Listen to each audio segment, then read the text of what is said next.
first it was all let's have camaraderie and women. Now it's Well, the all thing down. is that I met. It wasn't a press tour. It wasn't a clickbait interview. It started with a look. The kind that says, "Are we really doing this?" Keyshia Cole sat across from the host, legs crossed, a quiet smirk building under years of silence. The question wasn't even that deep. Something generic. Something she'd heard before. Do you think your path would have been different if certain doors opened earlier? She didn't blink, double quotes. "Oh, they opened," she said. A pause. "They just slammed shut after I walked through." The room shifted. Even the host sat up a little straighter. "And what doors are we talking about?" Keyshia leaned in, the mic catching. Just enough of her breath before she spoke. "You want the pretty version or the real one?" The host, suddenly nervous, chose silence, so she told it. "I was in the room before they started calling him Hav. Before the matching Grammys. Before the royal titles. There it was, J-C, unspoken but unmistakable. Keyshia didn't say his name immediately. She didn't have to. The host's eyes widened. The producer off camera took off their headset like they needed to hear it raw. It wasn't like that. Not a scandal, not a triangle. It was a presence, a pattern, a promise that got rewritten once the cameras came on. "You and Jay, not saying we were anything," she said. "I'm saying I saw what it looked like before it became something else." "And Beyoncé?" the host asked carefully. Keyshia sat back, thought for a moment, and nodded slowly. She wasn't the beginning of the story. She was the part they wanted the world to believe was the only chapter. The host whispered, "Why are you saying this now?" "'Cause people keep asking why I disappeared, why I fell off, why the phone stopped ringing. I'll tell you why." A long pause. "Because I was there at the wrong time with the right man, and the truth didn't match the image they needed." The mic picked up her inhale, slow, steady, controlled. "They chose a queen, but I saw the king before the crown was polished." The host didn't speak. Didn't need to. Keyshia's words hung in the air. It's like a song that ended mid-note and finished, unresolved, unforgettable. She didn't sound bitter. That's what made it worse. She sounded free. "I'm not here to throw shade," she said. "I'm here because y'all keep forgetting I was in the building before the lights came on." She wasn't talking about fame. She was talking about proximity, about access, about memory. "You want to know when it changed?" she asked. The host nodded cautiously. "The night I was asked to wait in the hallway." She smiled again, but it was tight now. Protective. They had just finished a studio session. No titles yet. Just heat. You could feel it. I was supposed to be next up on the track, but then I got asked to wait. For hours. And who went in? She gave the host a long, knowing look. "You already know." That moment was the break. Not between Keyshia and music, but between Keyshia and the machine. The next day, the energy shifted. Like someone flipped a switch on my future. "But what really happened?" the host asked. Keyshia's voice dropped. "I was told I didn't fit the image." "By him?" "No," she said. "By the people who built him, who saw the story they wanted, who picked the perfect counterpart, the one they could crown with every camera watching." She adjusted her mic, then sat back like she'd been carrying this weight for over a decade. "I never hated her. That's what they tried to make it. Into some bitter other woman narrative. Nah, I admired her. Still do." She leaned forward again. "But don't rewrite me out of the picture just because I didn't match the outfit." The host whispered, "Do you think they were already together back then?" Keyshia's eyes didn't flinch. "I think people confuse timelines with truth. Just because you see it later doesn't mean it started later." There it was, clean, quiet, dangerous. Because now the myth had a seam, and Keyshia had just pulled the thread. The thread didn't unravel loudly. It came apart with grace. Word by word, breath by breath, as Keyshia sat there peeling back a version of history no one had dared to touch, not because it was forbidden, but because it was so perfectly packaged. They wanted it neat, she said softly. A love story. With no shadows, a clean beginning. But some of us were standing in the room while the curtains were still moving. The host shifted, unsure if they were witnessing a revelation or a reckoning. Keyshia continued, I watched that studio door close. Not once. Not twice. Enough times to know I was being erased from something I helped shape.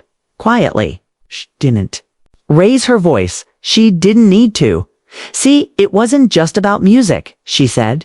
It was about being seen. This was part of that circle. Not in the magazines, but in the movement. And when the time came to sculpt the brand, I was too loud, too raw, too real. You think that's why they pushed you out? The host asked. She nodded. Absolutely, 'cause I reminded people what the beginning really looked like. And the beginning wasn't perfect. She looked down, then back up. It was messy, it was layered, it was human. But they don't sell human, they sell legend. Silence fell again. It's a kind of silence that stings with realization. Let me be clear, Keyshia said, her voice like steel now. I'm not saying I wanted to be her. It's being saying I was punished for existing near the crown before the queen was chosen. The host blinked. So it was about control, always, she replied. And then one last twist of the blade. They didn't need me to fail. They just needed me to fade. The room dropped quiet again. The air shifted, somewhere across. The internet, the clip was already being clipped. The comments were already writing themselves. So she was the before. This changes the whole timeline. She's not bitter, she's right. And backstage, behind the camera, producer leaned into their headset and whispered, she just cracked the story we've been afraid to tell for 20 years. The producer didn't breathe for a full 10 seconds. What Keyshia had said wasn't scandalite with structure. Not tabloid gossip, but the architecture of how stories are built, packaged, and sold. And she had just named the space between the myth and the memory. Not directly. Not even with venom. She simply refused to forget her place in a moment that history had airbrushed. I remember when the calls stopped. She said, same week the magazine covers started. Suddenly I was too emotional. Hard to manage. She shook her head, lips pressed together. That's how they do it. They don't fire you, they reframe you. The host leaned in. Do you think Jay knew what was happening? Keyshia's expression didn't change. He knew exactly who I was. He knew what we shared. And he knew that once the image was in place, I'd be the wrong kind of memory. She looked straight into the camera now. Not angrily, not sadly. It's just wide awake. You can't be part of the brand if your story doesn't test well. A pause. And mine didn't. For a moment, you could hear everything the click of a watch. The hum of the studio lights. The rustle of someone behind the lens who suddenly stopped breathing. The host cleared their throat. So, this isn't just about you, Keyshia? Smirked. Just a little. No, it's about every girl who helped build a man before he was abandoned, got cut from the final edit. The line was instant legend. Even before the episode aired, someone in the crew leaked the quote to Twitter. It trended within 20 minutes. Not because it was messy, because it was undeniable. Fans began combing through old footage, award shows, backstage clips, photos from the early 2000s. They started noticing who was missing, who was cropped out, who was blurred in the background, just enough to be forgotten. Keyshia didn't respond. She didn't post. Didn't double down. She had done the one thing they never expected. She told the truth without asking permission, and the truth finally was louder than the fairy tale. 2 days later, the timeline was chaos. Fan forums lit up with side-by-sides, studio dates, mixtape features, a photo from an after-party in 2001 Jay's leaning against a speaker. Keyshia, barely in frame, cropped at the edge like a shadow history tried to erase. But now that edge had become the center, people didn't want gossip, they wanted clarity. And Keyshia had given them a frame to see it through. A journalist posted, Keyshia's not rewriting anything. She's just putting back what got edited out. The industry wasn't ready. PR teams tried to pivot the narrative. Keyshia was young. Jay was focused. Beyoncé didn't even debut her solo career yet. But the public didn't care about spin.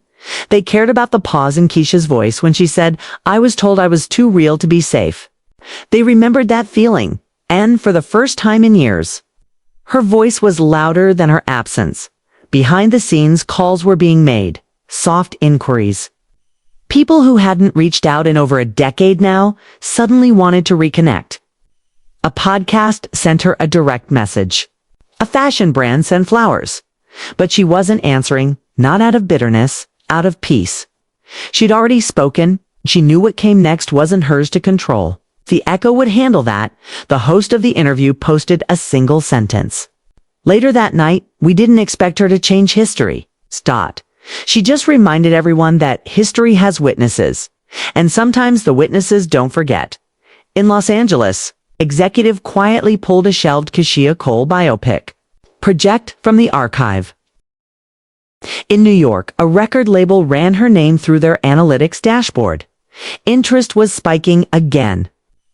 But this time, not because of a hook or a verse, because of memory unfiltered. Unbought, unapproved memory. A different kind of royalty. The kind that doesn't need a crown, just a mic. And a locked jaw and Keyshia. She wasn't coming for anyone's throne. She just wanted people to remember. She built part of the room before the crown arrived. The next clip went viral before she even knew it was live. Not from her account. Not from her team. It was a young woman, maybe 19, who had stitched the interview with an old Keyshia performance. Years before the headlines, before the politics, before the silence. Her voice was raw, cracked at the edges, fire in the middle. The caption read, "She's always been telling the truth. We just weren't listening yet." That clip alone crossed 1 million views in 6 hours, and it changed the tone. This wasn't about drama anymore. It was about restoration. Keyshia didn't post about it, but she watched quietly.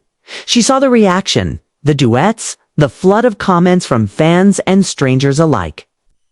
People saying, "I remember now." People saying, "We let them silence her." She didn't want pity. And she didn't need revenge. She had memory. And for the first time in a long time, she had reach again. Backstage at a live show, a younger R&B artist approached her with hand shaking. "I used to think I had to be careful about what I said, but you made me feel like I can just be." Keyshia smiled. "You can. No, when you do, they'll try to make you pay for it, but you didn't stop. Stopped asking permission." That line hit harder than anything charted that year. Meanwhile, the music blogs tried to spin the moment. A nostalgic comeback. A redemption arc. Keyshia finally has her say. But she wasn't coming back. She'd never left. They just stopped letting her be heard now. They couldn't stop it if they tried. The host of the original interview posted another clip in unaired portion. Keyshia, leaning into the mic, saying quietly, "They needed a clean love story. I just didn't come in clean enough." Double quotes, no tears, no bitterness, just precision.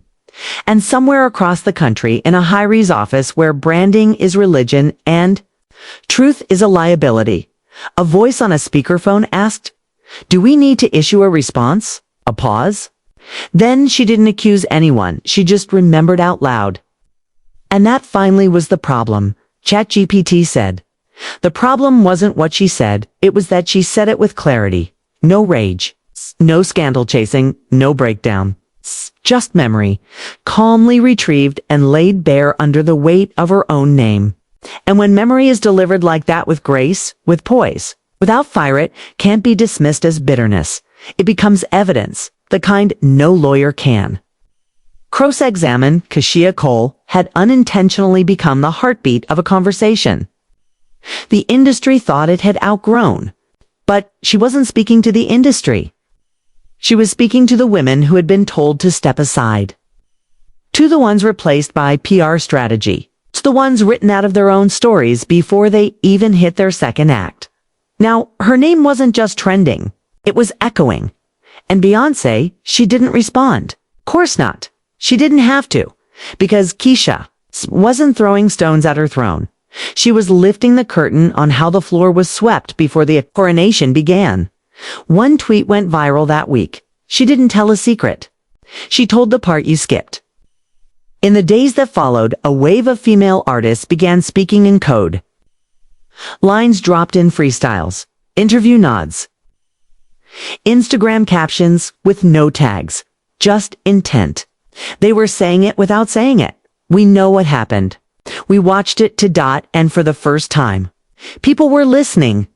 A documentary team reached out to Keyshia, quietly, respectfully. They asked if she'd be willing to sit down and talk about the before era. The years before lights, before branding. Before the image, she didn't say yes. She said, if I do, I want to talk about what we all lost, not just what I lost. Meanwhile, a blog tried to reduce her moment to a love triangle theory. Fans clapped back hard. It's not about him. It's about her reclaiming space they erased. Keyshia wasn't chasing a man. She was erased for knowing too much, too early. And then, without warning, an unreleased demo leaked. A song Keyshia had recorded in 2002. Grainy, soulful, unfiltered. The lyrics were quiet fire. I saw you choose the spotlight over us. I stayed in the hallway. I didn't make a fuss, but don't confuse my silence with defeat. I still remember what we were before you got clean. The internet cracked wide open. And this time, there was no cleaning it up. The leak wasn't planned. It didn't come from her team. It didn't need a rollout. It didn't need a press release or a streaming link. It just existed. That demo grainy and rough hit harder than any studio-polished single. It sounded like a diary left open on a kitchen table the night before someone was told to shrink for someone else's spotlight.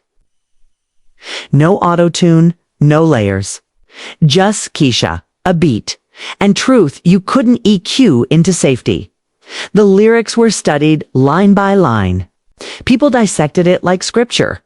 They matched the timeline, the producers, the melody to other songs from that era. They realized the demo had been buried and intentionally shelved. Not because it wasn't good, because it was too good to honest. Too close. A music exec anonymously posted on a private forum. We heard that track back then. We were told to keep it off everything. It didn't fit the new direction. But now? Now it was direction, and the people followed. Fans began tagging major platforms, demanding it be added to catalogs. The original producer reposted a clip with the caption, "We made this in one take. I begged them to release it." Keyshia remained quiet because she didn't need to speak when the music finally did what it was made to do. It told her side. One that was never supposed to chart, but now it was on every playlist called Unspoken, every TikTok loop, every late-night rewind. Meanwhile, behind tinted glass, in spaces where sound becomes strategy, meetings were called. Words like optics and damage control were thrown around. Someone asked, should we celebrate her now? Issue support? Reclaim her as part of the history. Another voice answered flatly, we don't own this version of her anymore. And that was the truth, because Keyshia was no longer a missing piece of someone else's story. She was the whole scene everyone pretended wasn't in the script, and she didn't need the industry to validate it. She had the mic, and this time, nobody. It's cutting it off by the end of the week. She was everywhere without being anywhere. No interviews. No press runs. No staged comebacks. Just ripple after ripple from a voice they'd tried to mute a decade too early. Streaming numbers spiked for her old catalog. Songs that once charted quietly were now flooding back with new ears. Not because the melodies changed, but because the context did. Now? People weren't just listening, they were hearing. One headline read, "The industry erased her. Now she's unskippable." Even labels that once passed on her were posting tribute clips, awkwardly trying to celebrate her legacy, pretending they hadn't slammed doors when it didn't fit their narrative. Keyshia didn't clap back. She didn't repost. She didn't have to, because power had shifted, and the public could smell performance from a mile away. One night in Oakland, she showed up unannounced at a small lounge event. No red carpet. No cameras. Just word of mouth. She walked on stage quiet and collected and said into the mic, "I didn't come back. I was just waiting for y'all to come find me." The room erupted. Not in screams, but in stillness. Reverence. She didn't perform the hits. She performed the songs they never let her finish. And when she was done, she didn't ask for applause. She just nodded once, stepped off stage, and disappeared into the crowd like a ghost that never left, only waited. That clip alone was reposted over 20 million times. Underneath it, the top comment read, "We lost her to silence." But she came back through memory. The next day, longtime music executive made a quiet phone call to a producer in Atlanta. "She's rewriting the timeline," he said. The producer replied, "She's not rewriting anything. We just finally stopped skipping her verse." And somewhere in a studio that once muted her mic, the faders were raised again. Only this time, no one else had control of the volume. The offer came in quietly. Not a contract. Not a headline, not an invitation. A major platform wanted her to executive produce a docu-series, her version of the story. Not just the music, not just the so-called moment, but the entire path. It's the missing chapters. It's the silenced features. The verses that were never released. The nights she was told, "You're almost it, but not quite." They didn't offer her a narrator's seat. They offered her the director's chair. She didn't say yes, not immediately. Because this wasn't about proving a point anymore. This was about protecting something sacred, the truth. Before it could be packaged again, she met with the team in a private studio. No press, no stylists, no entourage. She brought her notebook, opened it, page after page of lyrics she'd written during the silence. Some of them were unfinished. Some of them bled. She pushed the notebook forward and said, "If this happens, we don't cut any of this." The room agreed, but she saw the flicker in their eyes, the flash of panic behind the professional nods. Because they'd realized what? She already knew this wasn't a comeback story. It was a correction. And corrections don't follow structure. They burn it down and rewrite it from memory. Meanwhile, fans continued to dig. They unearthed old footage of her in the background of iconic industry moments. She was always there, blurred, cropped, skipped. Like a ghost in a house she helped build. Someone tweeted, "She's not revisiting the past. She's reclaiming the footage." The wave reached others too. Artists who had once stayed silent began speaking in fragments. "I remember when they told her to sit this one out. I remember when they said she was too raw. I remember when she was the sound." Now she was the moment, and the moment was expanding. Back in the studio, young engineer played one of her shelved vocal takes from 2003. Keyshia listened, eyes closed. She didn't critique it. She let it finish, then whispered, "They were scared." Of that voice back then. Not because it was loud, but because it was mine. And this time, she didn't wait in the hallway. She walked through the door without asking if it was still locked.